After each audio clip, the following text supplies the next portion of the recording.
یہی ہے عبادت یہی دین و ایمان، یہی ہے عبادت یہی دین و ایمان کہ کام آئے دنیا میں انسان کے انسان۔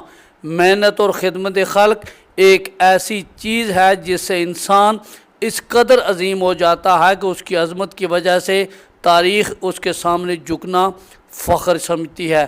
تاریخ میں ایسی مثالیں موجود ہیں کہ ایک شخص نے معمولی گھرانے میں آنکھ کھولی، پرورش پائی، لیکن مسلسل محنت اور لگن سے وہ اس قدر عظیم ہو گیا کہ تاریخ کا فخر بن گیا۔ پرائی امبان ضلع کوٹلی آزاد کشمیر کا خدمت خلق کا ادارہ hope welfare foundation registered Kotli Azad Kashmir تاریخ کا فخر بن چکا ہے۔ اس ادارے کے تمام پروجیکٹس قابل فخر اور قابل ستائش ہیں۔ ہوپ ویلفیئر فاؤنڈیشن رجسٹر پرائی امبان کوٹلی آزاد کشمیر اور ہوپ ویلفیئر ٹرسٹ UK کے عہدیداروں اور ٹرسٹیز کی سماجی فلاحی رفاہی خدمات قابل تقلید اور قابل ستائش ہیں۔ 1 اکتوبر 2023 اتوار کے روز ہوپ ویلفیئر اسپتال پرائی امبان ضلع کوٹلی آزاد کشمیر میں ہوپ ویلفیئر فاؤنڈیشن رجسٹر پرائی امبان young doctors welfare association اور لائف لائن کوٹلی آزاد کشمیر کے مشترکہ تعاون سے ایک روزہ فری میڈیکل کیمپ لگایا گیا، جس میں ینگ ڈاکٹرز ویلفیئر ایسوسی ایشن کے ڈاکٹر صاحبان نے مریضوں کے تفصیلی معائنے کیے، امراض کی تشخیص کی۔ مریضوں کو hope welfare pharmacy, young doctors welfare association اور لائف لائن کی جانب سے مفت ادویات فراہم کی گئیں۔ السلام علیکم۔ وعلیکم السلام۔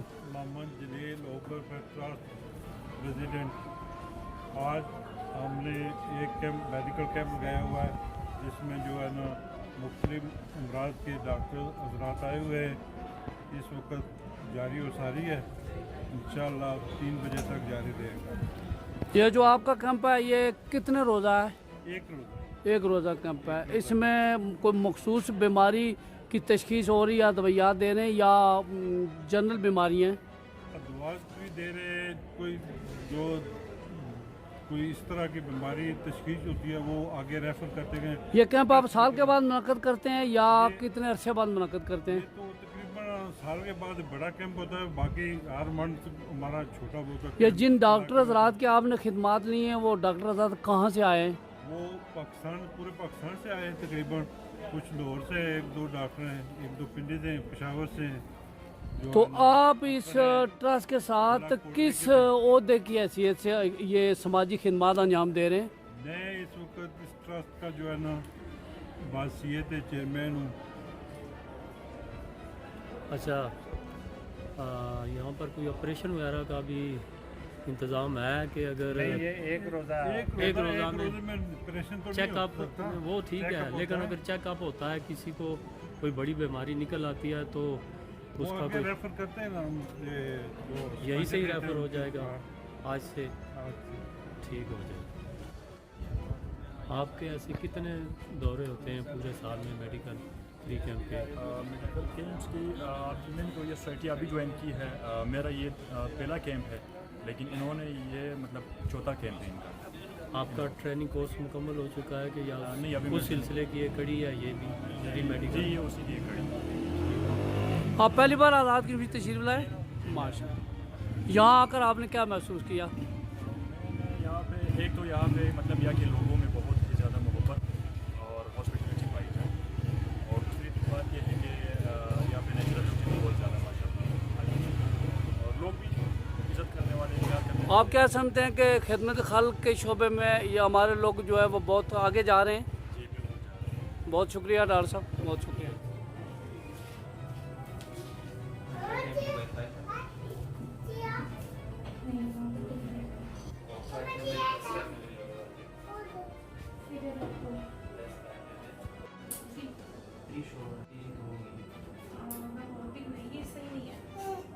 بعد اپنا نام بتائیں، پھر آپ چائلڈ اسپیشلسٹ ہیں، اس حوالے سے تھوڑی گفتگو، پھر آپ سے 1-2 سوال کریں گے آپ۔ جی تعارف کرائیں، آپ کا نام کیا ہے؟ میرا نام ڈاکٹر محسن ہے اور میرا تعلق پشاور سے ہے۔ میں پشاور کے بڑے hospital Lady Reading Hospital Peshawar میں پیڈیاٹک یعنی شعبہ اطفال جو ہے اس میں as a post graduate resident کام کر رہا ہوں. طالب علم ہے یا آپ اس پر باقاعدہ ڈاکٹر کی حیثیت سے کام کر رہے ہیں؟ نہیں, میرا MBBS کمپلیٹ ہو چکا ہے. میں ابھی بچوں کے شعبے میں اسپیشلائزیشن کر رہا ہوں. کر رہے ہیں آپ. تو آپ کی ساری تعلیم پاکستان کی ہے؟ جی میری ساری تعلیم کسی فارن موڈ سے آپ نے ابھی تک اتفاق نہیں ہوا تعلیم کا؟ نہیں, میری ساری تعلیم. تو ابھی آپ بتا رہے تھے ایک چھوٹے بچے کے حوالے کہ اس کی ماں کو بچے کی بہترین نگہداشت کے حوالے سے، تو میرا آپ سے یہ سوال ہے جو مائیں بچوں کو دودھ نہیں دیتی، اور آج کل دیکھا جا رہا ہے کہ بے شمار مائیں جو اپنے بچوں کو خود دودھ نہیں پلا رہی، تو یہ دودھ نہ پلانے والے ماؤں پر کیا برے اثرات پڑتے ہیں؟ ظاہر بچوں پہ تو پڑتے ہی پڑتے ہیں. تو ہم لوگ جو زیادہ تر ہمارے گھروں میں ہم نے بھینسیں رکھی ہوئی ہیں، گائیں پالی ہوئی ہیں، اور یہی دودھ چلتا، شاید میں نے بھی یہی پیا ہو. تو ایک تو یہ سوال ہے آپ سے کہ ماں کی صحت پر کیا اثر پڑتا ہے اس نہ دودھ پلانے کی وجہ سے، اس پہ کون سے برے اثرات مرتب ہوتے ہیں؟ اصل میں یہ چیز تو آپ دیکھیں تو یہ ہے کہ ایک عمل جو ہے جو اللہ پاک نے ایک نظام بنایا ہوا ہے کہ بچے کی پیدائش ہوتی ہے تو اس وقت سے لے کے مطلب 2 سال تک کم از کم بچے کے خوراک کا جو ذمہ ہے وہ اپنی ماں کے ساتھ منسلک ہوتا ہے، اور وہ ماں کا دودھ ہی ہوتا ہے. ماں کا دودھ جو ہے وہ صرف خوراک نہیں ہے، اس میں امیونٹی بھی ہے. بچے میں جو بیماریاں مختلف قسم کی پھیلتی ہے تو ان کے خلاف مزاحمت وہ پیدا کرتی ہے. وہ صرف خوراک نہیں ہے، اس میں غذائیت بھی ہے، وہ پوری غذائیت بچے کو ملتی ہے، اس سے بہتر نشو و نما ہوتی ہے. ایسا ہی ہے. تو یہ ہے کہ بعض اوقات زیادہ مائیں ایسی ہوتی ہیں جو بچوں کو دودھ نہیں پلاتی، تو اس سے جو خراب اثرات ہیں وہ ماں پہ بھی مرتب ہوتے ہیں، بچے پہ بھی مرتب ہوتے ہیں. ماں پہ یہ اثرات مرتب ہوتے ہیں کہ وہ زیادہ دودھ نہیں پلاتی بچے کو، تو وہ اندر جو ہے وہ گڑ جاتا ہے، اس سے جو ہے انفیکشن ہوتا ہے. ایک ماں 2 بچوں کو جنم دیتی ہے، ان کو دودھ نہیں پلاتی، کیا اس ماں کا دودھ بالکل ختم ہو سکتا ہے؟ اس سے اثرات ہو سکتے ہیں؟ نہیں ہوتا. مطلب ایک بچہ پیدا ہو رہا ہے تو اللہ پاک نے اس کا ایک بچے کا انتظام کیا ہوا ہے. 2 بچے پیدا ہوتے ہیں تو پھر 2 بچوں کا انتظام ہوتا ہے. ایسے بھی ہے کہ چند مائیں 5 بچوں کو جنم دے دیتی ہیں، تو ان میں 5 بچوں کا دودھ پیدا ہوتا ہے، اور اگر دودھ اتنا نہ ہو تو اس میں غذائیت پر زیادہ ہوتی ہیں. لیکن میرے جو بات کرنے کا مقصد وہ یہ ہے کہ جو مائیں بچوں کو دودھ نہیں پلاتی، اسے یہ ہے کہ وہ دودھ جو ہے وہ ماں کے سینے میں وہ گڑ جاتا ہے. آپ عام لوگوں کو ماؤں کو یہ ایک پیغام دے دیں کہ یہ بھینس کا، گائے کا، بکری کا دودھ جو ہے اس میں وہ غذائیت نہیں ہے، تو وہ اپنا دودھ پلائیں. لیکن یہ جو دودھ ہے بھینس کا، گائے کا، کیا اس میں کوئی غذائیت نہیں ہے؟ اس میں کوئی طاقت نہیں ہے؟ جو ماں کا دودھ ہوتا ہے یہ ایک کمپلیٹ ڈائٹ ہوتا ہے، جس میں کاربوہائیڈریٹس بھی ہوتا ہے، پروٹین بھی ہوتا ہے، فیٹس بھی ہوتا ہے. اس میں سارے جو ضروری منرلز، معدنیات ہوتے ہیں، ساری چیزیں ہوتی ہیں. اور ہر ایک چیز کا دودھ دوسرے اسپیشیز سے ڈیفرنٹ ہوتا ہے. ابھی گائے اور بھینس ہے تو ان کے بچوں کی ریکوائرمنٹ الگ ہے. ان کا اللہ پاک نے ان کے بچوں کے مطابق کا دودھ بنایا ہوا ہے، وہ انسان کے بچوں کے مطابق نہیں بنایا.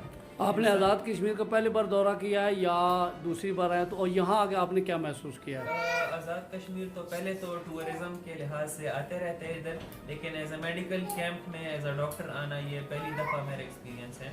یہاں پہ میں نے زیادہ تر پیشنٹس جو دیکھے وہ یہی ہے کہ یہاں پہ زیادہ تر گائے اور بھینس اور اس کا دودھ بچوں کو پلاتے ہیں.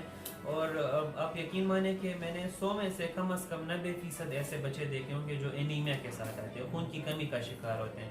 اور اس کی جو واحد وجہ ہے وہ یہی ہے کہ اس میں بچوں میں یہ گائے اور بھینس کا دودھ پلاتے ہیں، اس میں آئرن کی مقدار نہیں ہوتی، آئرن کا مقدار اس میں بہت کم ہوتا ہے. تو اس وجہ سے جو ہے نا بچے وہ بہت زرد رہ جاتے ہیں اور باقی بچوں کی بنسبت وہ پیچھے رہ جاتے ہیں. ڈاکٹر صاحب یہ بتا دوں کہ جو کسی وجہ سے ماں کا دودھ نہیں ہے یا تھوڑا، تو جو مختلف کمپنیاں دودھ بناتی ہیں پاؤڈر کا، اس کی نسبت گائے بھینس کا دودھ اچھا ہے یا وہ جو کمپنی کا جو پاؤڈر والا دودھ ہے وہ اچھا ہے؟ یہ عالمی ادارہ صحت کا جو WHO ہے ان کے ریسرچز کے مطابق جو بچے اور ماں کی صحت کے متعلق وہ جتنے بھی گائیڈ لائن جاری کرتے ہیں اس کے مطابق تو یہی ہے کہ بچے کو ماں کے دودھ کے علاوہ 6 مہینوں تک کچھ بھی نہ کھلائیں.